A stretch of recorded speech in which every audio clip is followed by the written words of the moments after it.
കേരളത്തിലെ പലരും, എൻ്റെ പല സുഹൃത്തുക്കളും, അതേപോലെ തന്നെ ചില മീഡിയയിലുള്ളവർ, നാഷണൽ ലെവലിലുള്ളവരൊക്കെ ചോദിക്കാറുണ്ട്, ചില അടുത്ത സുഹൃത്തുക്കൾ, ഈ അമേരിക്കൻ ഡീപ് സ്റ്റേറ്റ് എന്താ ഇന്ത്യയോട് ഇത്ര മോശമായിട്ട് പെരുമാറുന്നത്?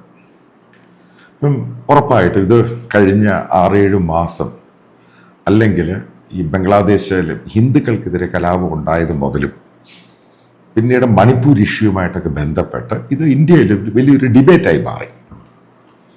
ഞാൻ കഴിഞ്ഞ പ്രാവശ്യം അമേരിക്കയിൽ പോയപ്പം വാഷിങ്ടൺ, കാരണം ഇലക്ഷനുമായിട്ട് റിപ്പോർട്ട് ചെയ്യാൻ പോയപ്പോൾ എൻ്റെ ഒരു സുഹൃത്തുണ്ട്, പുള്ളി ഡൽഹിക്കാരനാണ്, പക്ഷേ ഗുജറാത്തിയാണ്. അപ്പം അദ്ദേഹം നേരത്തെ ഗുജറാത്ത് സമാചാർ എന്ന് പറഞ്ഞ ന്യൂസ് പേപ്പറിൻ്റെ സീനിയറായിട്ട് ജേർണലിസ്റ്റ് കൂടിയായിരുന്നു. പിന്നീട് അദ്ദേഹം ബിസിനസ്സിലോട്ടൊക്കെ തിരിഞ്ഞു. അപ്പം ഞാനിങ്ങനെ അമേരിക്കയിലാകുമ്പോൾ ഞങ്ങളിങ്ങനെ വാട്സപ്പ് ചാറ്റ് ചെയ്യുമ്പോൾ എന്നോട് പറഞ്ഞു, പുള്ളിയുടെ ഒരു അടുത്ത ബന്ധു വിർജീനിയയിലുണ്ട്, ഞാൻ പുള്ളി നമ്പർ കൊടുക്കാം, നീ അയാളെ ഒന്ന് മീറ്റ് ചെയ്യണമെന്ന് പറഞ്ഞു. അപ്പം ഞാൻ പറഞ്ഞു ഓക്കെ, കാരണം അവിടെ നമുക്ക് വേറെ പ്രത്യേകിച്ച് പരിപാടിയൊന്നുമില്ല. സോ ഞാൻ ഈ പുള്ളിയുമായിട്ട് അവിടെ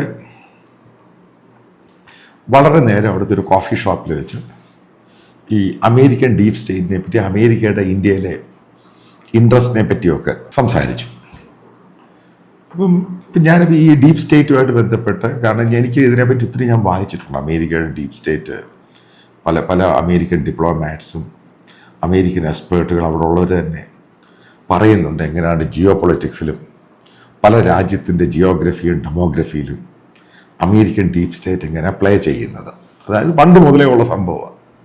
അപ്പോൾ ഇന്ത്യയുടെ കാര്യത്തിലോട്ട് വന്നു കഴിഞ്ഞപ്പോൾ ഞാൻ ഈ പുള്ളിയുടെ കാര്യങ്ങളൊക്കെ ചോദിച്ചു. പുള്ളി മനസ്സിലാക്കേണ്ട സംഭവമാണ്, ഇദ്ദേഹം അവിടുത്തെ സീനിയർ സർക്കാർ തലത്തിൽ, അതായത് അവിടുത്തെ ഇൻ്റലിജൻസ് സർവീസ് CIA നിന്ന് റിട്ടയർ ചെയ്ത, അവിടെ ജനിച്ച് വളർന്ന ഗുജറാത്തിയാണ് പുള്ളി. പിന്നീട് അദ്ദേഹം മറ്റുള്ള പല ബിസിനസ്സിൽ റിട്ടയറൊക്കെ ചെയ്ത് കഴിഞ്ഞിട്ട് മറ്റുള്ള ബിസിനസ്സും പരിപാടിയൊക്കെയാണ്. അവിടെ തന്നെ നല്ല രീതിയിൽ അവിടെ എഡ്യൂക്കേറ്റ് ചെയ്ത് ഗുജറാത്തിയാണ്. അപ്പം ഇദ്ദേഹത്തിന് പറയുമ്പോൾ മറ്റൊരു പോയിന്റ് ഉണ്ട്. നരേന്ദ്രമോദിയുടെ, അതായത് ഇന്ത്യൻ പ്രധാനമന്ത്രിയായ ശേഷം അമേരിക്കയിലെ എല്ലാ ഡയസ്പോറ സംഭവങ്ങൾ, അതേപോലെ തന്നെ അമേരിക്കൻ ബിസിനസ്സുകാരെ കൊണ്ട് ഇന്ത്യയിൽ ഇൻവെസ്റ്റ് ചെയ്യുന്നതിൻ്റെ നരേന്ദ്രമോദി നേരിട്ട് നിർത്തിയിരിക്കുന്ന ആളാണ് ഈ പറയുന്ന ഈ ഗുജറാത്തി മനുഷ്യൻ. കാരണം മോദിയുമായിട്ടൊക്കെ ഇത് കാരണം കാരണം അമേരിക്കയുടെ വളരെ സീനിയർ പോസ്റ്റ് ഇരുന്ന ആളാണ്. കുറച്ച് കാലം അയാൾ അമേരിക്കൻ ഇന്ത്യൻ എംബസിയിൽ ഡൽഹിയിലും ജോലി ചെയ്തിട്ടുണ്ട്, ഏകദേശം 6-7 മാസം. പിന്നീട് അദ്ദേഹം യൂറോപ്പിലോട്ടും അമേരിക്കയിലോട്ടൊക്കെ തിരിച്ചങ്ങ് പോയി. അപ്പം ഞാൻ ഈ ഡീപ് സ്റ്റേറ്റുമായിട്ട് ബന്ധപ്പെട്ട് പുള്ളിയോട് ചോദിച്ചപ്പോൾ എന്നോട് ചോദ്യം ചോദിച്ചു, തിരിച്ചു ചോദ്യമാണ്, അമേരിക്ക എന്ന് പറഞ്ഞ രാജ്യത്തിൻ്റെ IT പ്രൈമറി ഇൻവെസ്റ്റ്മെൻറ്റ് നടന്നിരിക്കുന്ന ഏത് രാജ്യത്താണെന്ന് ചോദിച്ചു. അതായത് പ്രൈമറി ആയിട്ട് അവർക്ക് അമേരിക്കൻ കമ്പനികൾക്ക് ഈ IT സപ്പോർട്ട് കൊടുക്കുന്ന പ്രൈമറി ഏറ്റവും പ്രധാനപ്പെട്ട രാജ്യം ഏതാണെന്ന് ചോദിച്ചു, സോഫ്റ്റ്വെയർ ഡെവലപ്പ് ചെയ്യാൻ. അപ്പം ഉറപ്പായിട്ടും നേരത്തെ അറിയാവുന്ന ഡാറ്റ അനുസരിച്ച് ഇന്ത്യയാണ്. അപ്പം എല്ലാ വർഷവും ഇന്ത്യയിൽ നിന്നും 200 ബില്യൻ്റെ IT സപ്പോർട്ട് അമേരിക്കൻ കമ്പനികൾക്ക് കൊടുക്കുകയാണ്. അതേപോലെ ഒരു രാജ്യത്ത് അമേരിക്ക ഡീപ് സ്റ്റേറ്റ് കളിച്ചിട്ട് അത് ഡീസ്റ്റെബിലൈസ് ചെയ്യുമെന്ന് താങ്കൾ വിചാരിക്കുന്നുണ്ടോ എന്ന് ചോദിച്ചു. ചോദ്യത്തിന് പ്രസക്തിയുണ്ട്. കാരണം അമേരിക്ക ഇത്രമാത്രം ഇവിടെ ഇൻവെസ്റ്റ് ചെയ്തേക്കുക, $200 ബില്യൺ ഒരു വർഷം ഇന്ത്യയിൽ നിന്നും IT എക്സ്പോർട്ട്. അതായത് ഇന്ത്യയുടെ ഏറ്റവും വലിയ ട്രേഡ് പാർട്ട്ണർ അമേരിക്ക. അത് അമേരിക്കൻ ബിസിനസ്സിനെ ബാധിക്കും. അങ്ങനെയുള്ള രാജ്യത്ത് കയറി അമേരിക്ക ഇപ്പോൾ ഡീസ്റ്റെബിലൈസ് ചെയ്യാൻ ശ്രമിക്കൂ. അതാണ് ചില വിഡ്ഢി പത്രങ്ങൾ, national media, including Arnab Goswami എന്ന് പറഞ്ഞ ആ മണ്ടൻ ഇതെടുത്തു. അപ്പം ആദ്യം ഇതിനെപ്പറ്റി ഡീറ്റെയിൽ ആയിട്ട് സ്റ്റഡി ചെയ്യണം, എന്തുകൊണ്ട് ഇതാണ് സംഭവം. ഇനി രണ്ടാമത്തെ ചോദ്യം എന്നോട് ചോദിച്ചു, അമേരിക്ക ഇന്ന് കാണുന്ന പൊട്ടൻഷ്യൽ ത്രെട്ട് എന്ന് പറയുന്നത് ചൈനയാണ്. എഗ്രീഡ്, ചൈനയാണ് പൊട്ടൻഷ്യൽ ത്രെട്ട്. ഇന്ത്യയുടെ പൊട്ടൻഷ്യൽ ത്രെട്ട് എന്ന് പറയുന്നത് പാകിസ്ഥാനല്ല, ചൈനയാണ്. ഈ ചൈനയെ അവിടെ പൊട്ടൻഷ്യൽ ത്രെട്ടായിട്ട് ആ മേഖലയിൽ നിൽക്കുമ്പോൾ, പ്രത്യേകിച്ച് നാറ്റോ രാജ്യങ്ങളുടെയും ഓസ്ട്രേലിയ, കാരണം അമേരിക്കൻ ഏറ്റവും വലിയ അലയൻസ് പാർട്ട്നേഴ്സുമായിട്ടും സൗത്ത് കൊറിയ ആണെങ്കിലും ജപ്പാൻ ആണെങ്കിലും അതിനെ കൗണ്ടർ ചെയ്യാൻ ഒരു രാജ്യത്തെ ഈ മേഖലയിലുള്ളൂ, അത് ഇന്ത്യയാണ്. അപ്പം ഇന്ത്യയിൽ അമേരിക്ക ഡീപ് സ്റ്റേറ്റ് കളിച്ചത് ചെയ്യുമോ എന്ന് ചോദിച്ചു. ചോദ്യത്തിന് പ്രസക്തിയുണ്ട്. അപ്പം ഈ ഡീപ് സ്റ്റേറ്റുമായിട്ട് ആലോചിക്കുന്ന ചില കാരണം അമേരിക്കയ്ക്ക് പല ഇൻട്രസ്റ്റ് ഉണ്ട്. ഉക്രൈൻ എന്നോട് പറഞ്ഞു ഉക്രൈൻ ഇൻട്രസ്റ്റ് ആയിരുന്നു. ഉക്രൈനുമായിട്ട് ബന്ധപ്പെട്ട് ഇന്ത്യ ഗവൺമെന്റിനോട് വളരെ സ്ട്രോങ് ആയിട്ട് അമേരിക്ക പറഞ്ഞു.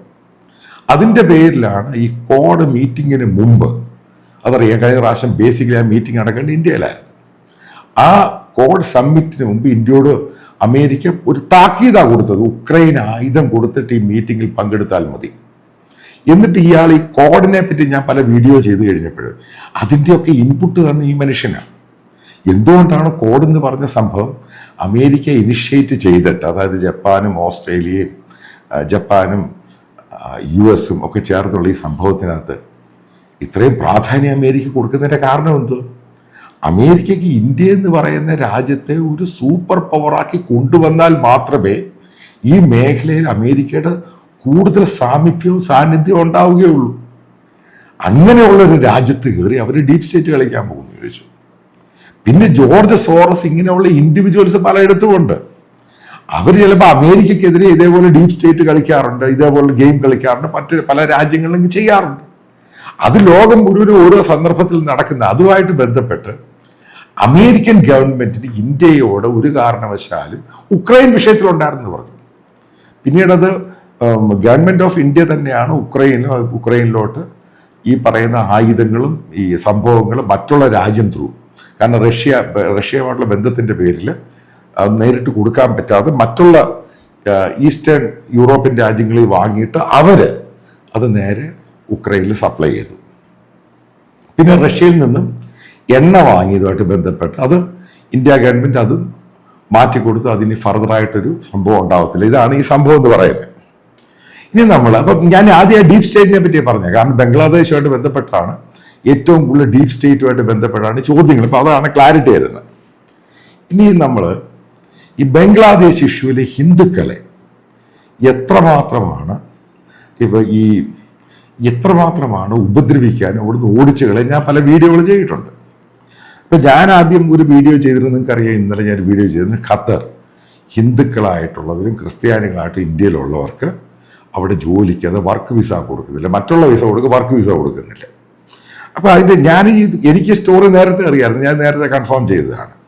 അപ്പം അതിനുശേഷം ഞാൻ വെയിറ്റ് ചെയ്യുമായിരുന്നു കുറച്ചും കൂടി ഇൻപുട്ട് വേണം ഈ ഖത്തറിനെതിരെ, കാരണം നല്ല സ്റ്റോറി ബാക്ക്ഗ്രൗണ്ട്, കാരണം ഇത് നാഷണൽ ലെവലിലും മറ്റുള്ള ഭാഷയിലും ഇംഗ്ലീഷിലും ഹിന്ദിയിലും ചെയ്യാൻ ഞാൻ പോവുകയാണ് ഈ സ്റ്റോറി. കാരണം ഇത് ഇന്ത്യക്കാരറിഞ്ഞിരിക്കുന്ന എത്രമാത്രം വൃത്തികെട്ട രാജ്യമാണ് ഖത്തർ എന്ന് പറഞ്ഞ രാജ്യം.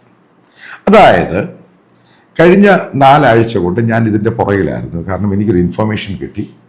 ഖത്തർ ഗവൺമെൻറ് അവിടെയുള്ള ജമാഅത്തി ഇസ്ലാമിക്ക് വളരെ വർഷങ്ങൾ കൊണ്ട് ഫണ്ട് ചെയ്യുകയാണ്. അപ്പം അതിൻ്റെ നല്ലൊരു വിഭാഗം ലീഡേഴ്സ് ഈ ഖത്തർ ഗവൺമെൻറ്റുമായിട്ട് അവിടുത്തെ അഡ്മിനിസ്ട്രേഷനുമായിട്ട് നല്ല ബന്ധം, കാരണം അവരുടെ ഐഡിയോളജിയും പരിപാടിയൊക്കെ നിങ്ങൾക്കറിയാം, ഇസ്ലാമിക രാജ്യം മൗമൂദീസം ഒക്കെയാണ് ഈ പറയുന്ന സംഭവം. അപ്പോൾ ഏറ്റവും ലേറ്റസ്റ്റ് ആയിട്ട് ഗവൺമെൻറ് ഓഫ് ഇന്ത്യക്ക് ഇവിടുത്തെ നമ്മുടെ നാഷണൽ ഏജൻസി കൊടുത്ത റിപ്പോർട്ടിൽ പറയുന്നത്, ഒതന്റിക്കേറ്റ് ചെയ്യുവാണ് റിപ്പോർട്ടിൽ പറയുന്നത്, ഈ ഖത്തറിലുള്ള ഹിന്ദുക്കൾക്കെതിരെ കലാപം അഴിച്ചുവിടാൻ കാരണം ജമാഅത്തി ഇസ്ലാമിയാണ്. അതിന് പ്രേരകമായത് ഖത്തർ ഗവൺമെന്റ് കൊടുത്ത ഫണ്ടിങ് ആണ്. അപ്പൊ നിങ്ങൾ ആലോചിക്കുക, ഇവിടുന്ന് എന്താണ് ഇവിടെ പറഞ്ഞുണ്ടാക്കിയത്, എന്താണ് യഥാർത്ഥ സത്യം? ഇതാണ് നമ്മൾ പഠിക്കേണ്ട പാഠം എന്ന് പറയുന്നത്. അതായത് ഗവൺമെന്റിന് 4ഓളം റിപ്പോർട്ട് കൊടുത്തിട്ടുണ്ട്, കാരണം ഇവിടുത്തെ ഇന്റലിജൻസ് RAW കൊടുത്തിട്ടുണ്ട്, ജോയിന്റ് ആയിട്ട് മിലിറ്ററി ഗ്രൂപ്പുകളെല്ലാം കൊടുത്തിട്ടുണ്ട്. കാരണം ഏകദേശം ഇവിടെ കലാപം ഉണ്ടായ ശേഷം ഷെയ്ഖ് ഹസീനയുമായിട്ട് ബന്ധപ്പെട്ട് ഏകദേശം 20-30 പ്രാവശ്യമാണ് ജമാഅത്തി ഇസ്ലാമിയുടെ നേതാക്കൾ ദോഹയിൽ പോയിരിക്കുന്നത്. കാരണം ഖത്തറിൻ്റെ താല്പര്യം എന്താണ് ബേസിക്കലി, അതായത് ഇന്ത്യയിലുള്ള കുറച്ച് മുസ്ലിം തീവ്രവാദ ഗ്രൂപ്പുകൾ ഇന്ത്യയിലുള്ള ഹിന്ദുക്കളെ, ഇവിടുത്തെ മുസ്ലിങ്ങളെ അറ്റാക്ക് ചെയ്യുന്നു. അതിൻ്റെ ഭാഗം കൗണ്ടർ പ്രോഡക്റ്റീവായിട്ട് അത് ബംഗ്ലാദേശിൽ അവിടെയുള്ള ഹിന്ദുക്കളെ അവിടെ നാട്ടിയോടിക്കുക, ഇതാണ് ഖത്തറിൻ്റെ തീരുമാനം.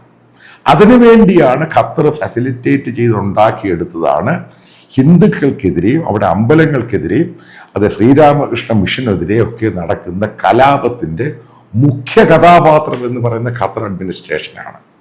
ഇതാണ് യാഥാർത്ഥ്യം.